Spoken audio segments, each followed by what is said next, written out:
Hello guys, good morning. So let's have our breakfast, tortilla con patatas. In Tagalog, ano man Tagalog dito? Anyways, just search na lang. So let's mix that with beer without alcohol, no?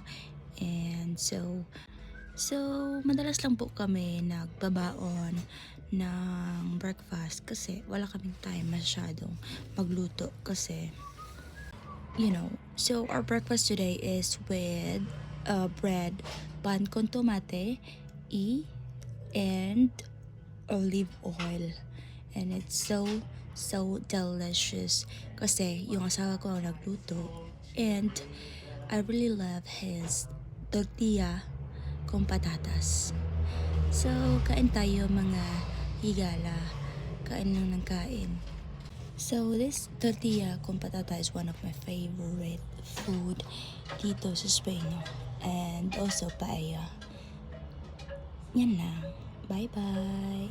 Naon ta ninyo. Oh, man ani mag-work na sad ta no. Po yan